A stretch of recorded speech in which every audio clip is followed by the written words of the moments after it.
Today we're getting to know internationally renowned maritime and portrait artist, Marek Sarba. Marek, thanks so much for inviting us into your home. Thank you very much for visiting. So I want to go on journeys with you. The first journey I want to go on is tell me where your passion, your love of the water, of the ocean, of the sea, where did that start? Well, the thing starts in a recruiting office. In 1964, I was drafted to Navy. The Polish Navy. The Polish Navy, yes. And very soon I find out myself on a sub-chaser, number 363. And after about 2 months on the ship, they directed me to auxiliary fleet on a small connector ship, I would call, used for like a water ambulance, only 100 tons, but we take care of about 100 passengers. So I work on the ship. I was on a steering wheel. I was doing help in the engine rooms. I take care of electrical systems. 1 man, 3 jobs. And this was the born moment when I was exposed to the sea, because I am from Warsaw. I know sea from the postcards, not in a real life. And suddenly I am on a steering wheel rolling all over the Baltic Sea. And when I was discharged, I went to salvage company, working on a big ocean-going tugboats as the chief electrical engineer. And this was for a long time. And I changed to the cargo ships, tankers, super tankers, bulk carriers. And in the same time, I painted. So before we get into the painting, what is it about the water? Is it the energy? Is it the motion? Is it the intertwining of lives, of technology and people and nature all coming together? What is it about being on the water that grabs you? Water is something which is still alive. Water is changing by minute. It's fascinating. At the time when I work on the water, I was dreaming return home and see the family and be a normal man, instead of the rolling day and night and sitting in the vibrations. But with the time, I find out that I start like the water. And I dream all my life to be a painter. I couldn't afford to buy a paint. My father was a steam locomotive engineer, and he says that I have to have a real job, not an artist. So the art was pushed to the second level, and I quietly painted, and I paint what I know. So you had a passion for painting, but you couldn't exercise it until later in life. Yes, sir. That's exactly what happens. I don't have the conditions. I work like everybody, but every one possible minute I use for art.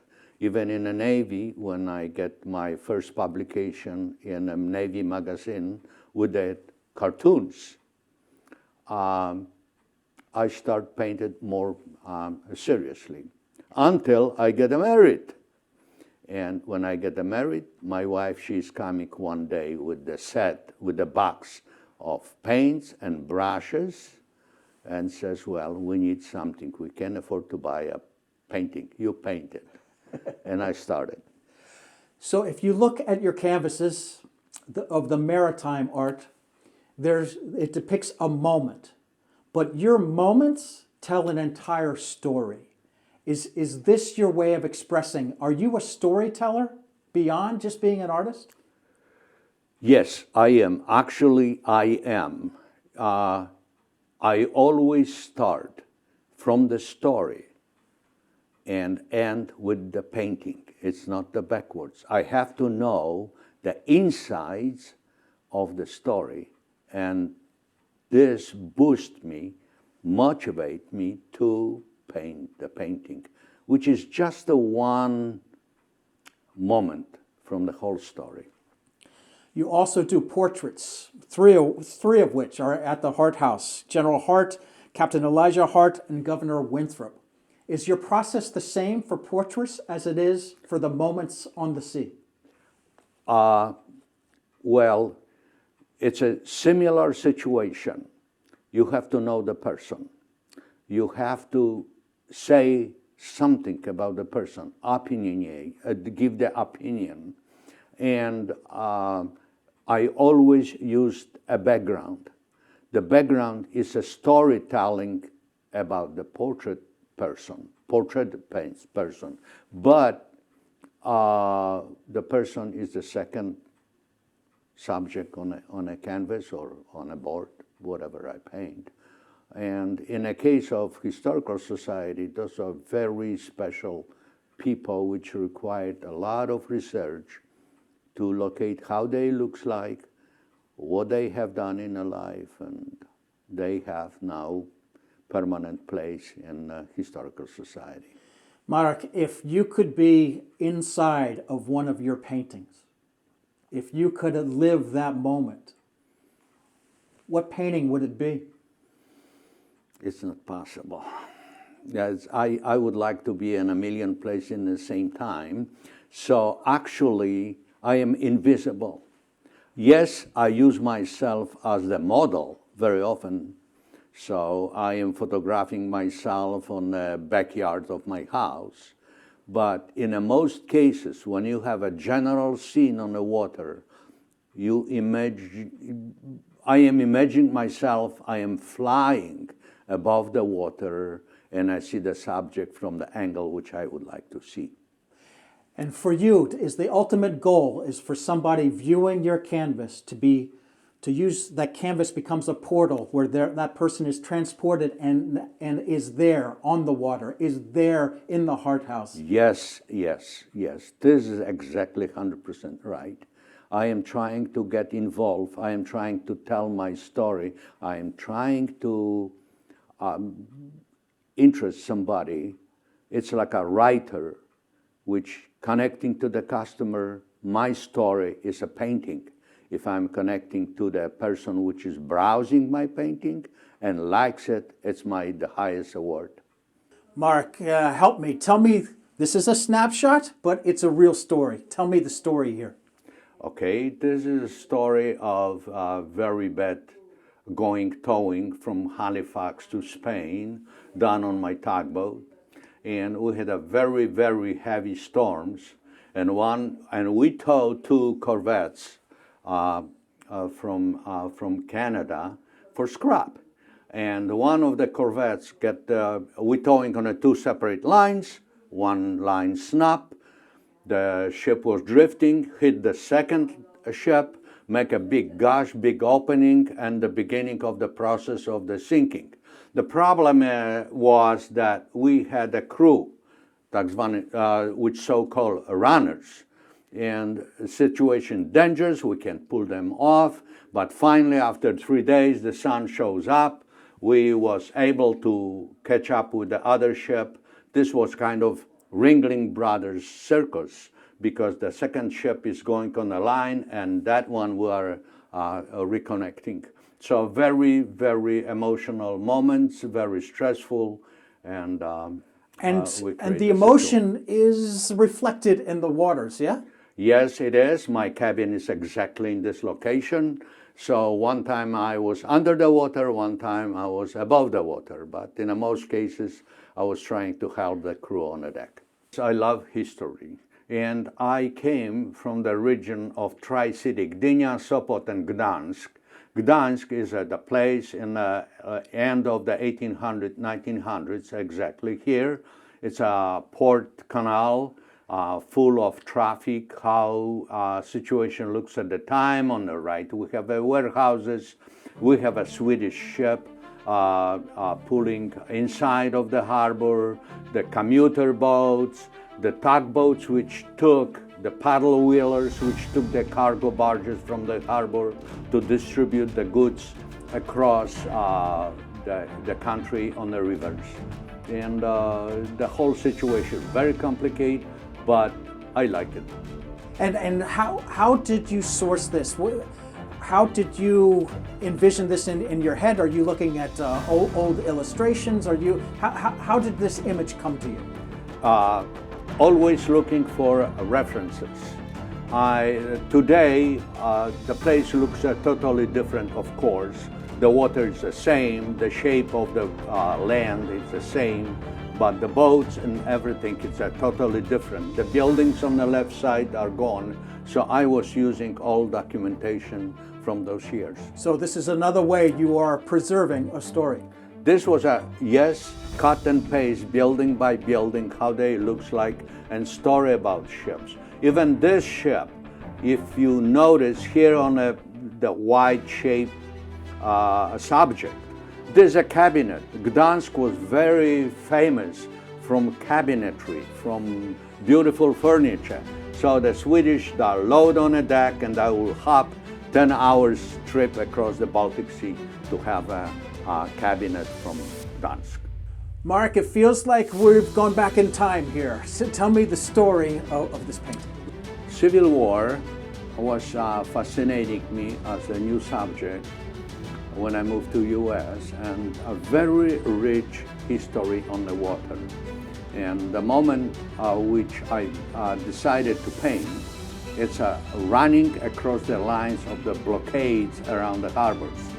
There's one of the Union ships which is blockading entry to Cape Fear River going to the Wilmington, one of the major supplies of the Southern Army.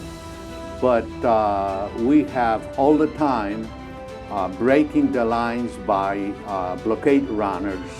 And this is the moment the ships, the number of the ships which are blockading the harbor, shooting in the air rockets, warning that the blockade runner shows up on the water.